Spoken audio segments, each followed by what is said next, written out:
સુરત ઉધના વિસ્તારમાં આવેલા કોમ્યુનિટી હોલમાં શ્રી લડ્ડુ ગોપાલ ગૌશાળા દ્વારા ગુરુ પૂર્ણિમા ઉત્સવની ભવ્ય ઉજવણી કરવામાં આવી હતી। આ કાર્યક્રમના નિમંત્રક છોટુભાઈ પાટીલ પણ ઉપસ્થિત રહ્યા હતા। ગુરુ પૂર્ણિમા હિન્દુ અને બૌદ્ધ ધર્મમાં મનાવવામાં આવતો ઉત્સવ છે। આ દિવસે ગુરુની પૂજા કરવામાં આવે છે। અષાઢ મહિનાની પૂર્ણિમાને ગુરુ પૂર્ણિમા તરીકે ઉજવવામાં આવે છે।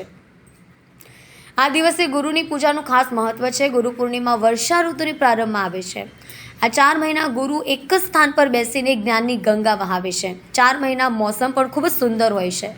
શાસ્ત્રમાં ગુરુનો ખૂબ જ સારો અર્થ કહેવામાં આવ્યો છે। ગુરુ એટલે ગુ અંધકાર, રૂ નાશ કરનાર। ગુરુ એટલે અંધકારનો નાશ કરનાર। ગુરુને એટલે ગુરુ કહેવામાં આવે છે કે તે આપણા જીવનમાંથી અજ્ઞાનતા કાઢી જ્ઞાનરૂપી પ્રકાશનો ફેલાવો કરે છે। આજે ઉધના વિસ્તારમાં આવેલા કોમ્યુનિટી હોલ ખાતે શ્રી લડ્ડુ ગોપાલ ગૌશાળા દ્વારા ગુરુ પૂર્ણિમા ઉત્સવની ભવ્ય ઉજવણી કરવામાં આવી હતી।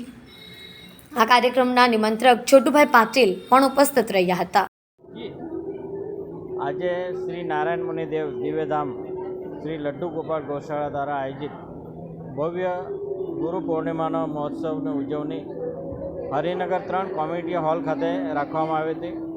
સ્વામી હરિજીવનદાસજી એ ખૂબ સુંદર પ્રવચન દ્વારા ગુરુનું મહાત્મ્ય સમજાયું।